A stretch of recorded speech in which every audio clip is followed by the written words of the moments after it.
So today we're going to talk about hormonal regulation in the reproductive system. We're going to look at male hormone regulation first. So here you can see the hypothalamus and the pituitary gland, which are in your brain. During puberty, what happens is the hypothalamus will release a hormone called GnRH. It's called gonadotropin releasing hormone. Now this hormone is going to go down to the pituitary gland, and it's going to signal the pituitary gland to release its hormones. Now the pituitary gland releases a whole bunch of different hormones, but during puberty it's going to release LH and FSH. LH is luteinizing hormone and FSH is follicle stimulating hormone. And these two hormones will target the testes. They'll go down to the testes and they do two different things. So LH will go to the interstitial cells and it'll trigger the interstitial cells to start producing testosterone. FSH will go to the seminiferous tubules, which are also in the testes, and it'll trigger the production of sperm cells. Now, testosterone works on negative feedback. So as the levels of testosterone start to increase in the male, it will actually inhibit the production of LH and FSH as well as GnRH. So if it inhibits GnRH, then GnRH will stop the production of LH and FSH, and then testosterone will stop being produced. And that's called negative feedback.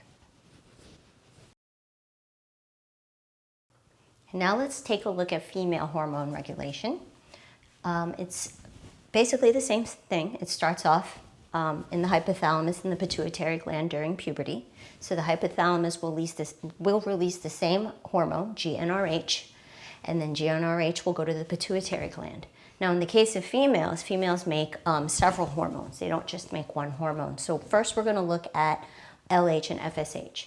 So just like males, they will release LH and FSH, but they're going to target different organs because females have different reproductive organs. So LH and FSH are going to go into the ovaries. Just like LH and FSH went to the testes in males, it's going to go to the ovaries in females. LH's job is to trigger the ovaries to ovulate. Ovulation is the releasing of a mature follicle. So every month, once a female has reached puberty, a follicle is going to mature. And when that follicle, that egg matures, it will be released, and that is called ovulation. What's left after she ovulates, what's left after the egg has been released, is something called the corpus luteum. And then the corpus luteum will start to produce progesterone. Progesterone is the hormone that will support, if that egg is fertilized, that progesterone is going to support the pregnancy. It's going to change the lining of the uterus so that the egg can implant. Now, FSH, or follicle stimulating hormone, is also going to go to the ovaries, but its job is to mature the egg. Its job is to mature the follicle. And as the follicle matures throughout the month, it's going to produce estrogen. Okay, now let's take a look at the other two hormones the pituitary gland releases. It also releases something called prolactin and oxytocin. Now, prolactin, as the word says, right, lactate, right, produces milk. So obviously a female will not be producing prolactin, or that hormone will not trigger the production of milk until she's had the baby. Okay, the pituitary gland also releases oxytocin. Oxytocin has a lot of functions in the human body. We're just going to look at a couple right now. One is milk letdown.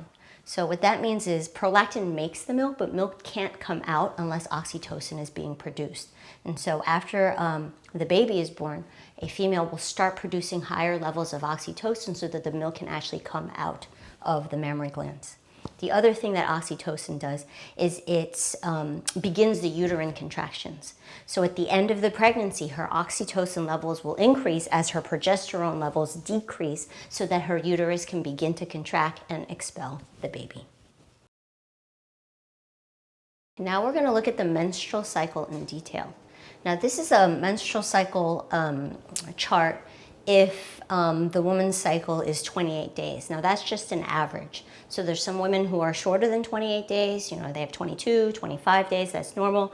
And then there are women who have longer than 28 day cycles. It could be 30 days, 35 days, even 40 days, and that's normal if that's their cycle. So what we're looking at is an average, which is 28 days. Now the way the menstrual cycle works, and obviously this happens at the time of puberty, you count day 1 of the menstrual cycle, the first day that the female starts menstruating.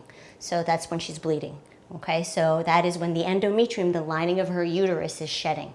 Okay, and that usually lasts 5 days. Now again, that's just an average. So some people bleed less, some women bleed less, some women bleed more. Because this is a 28-day cycle, we're looking at it as if she's bleeding for 5 days. So day 1 through 5 of her menstrual cycle is when the uterus is shedding the lining. So that's menstruation.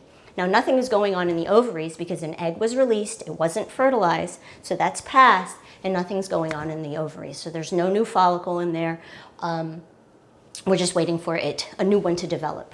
Now, as far as estrogen and progesterone levels, this is when they're at the lowest, okay? Because remember, estrogen and progesterone are the hormones that control the uterus and the ovaries, and essentially nothing is going on in the uterus and the ovaries at this time, and so the estrogen and progesterone levels are at the lowest, okay?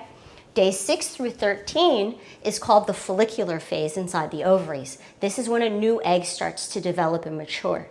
And so now a new egg is developing and maturing inside the ovaries, and because estrogen controls this, estrogen levels are going to start to increase during this time period in her menstrual cycle. So days 6 through 13 is when the ovaries start developing a new follicle.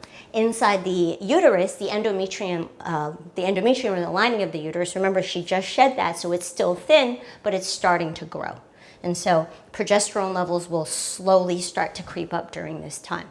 Now, day 14 is an important day, and that's right in the middle of a 28-day cycle because that's when she ovulates, okay? That's the releasing of a mature follicle. So she'll release a follicle, an egg, from her ovary, okay?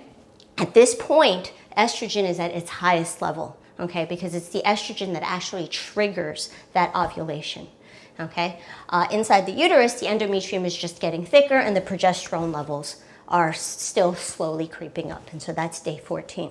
Now from day 15 to day 28, this is called the luteal phase.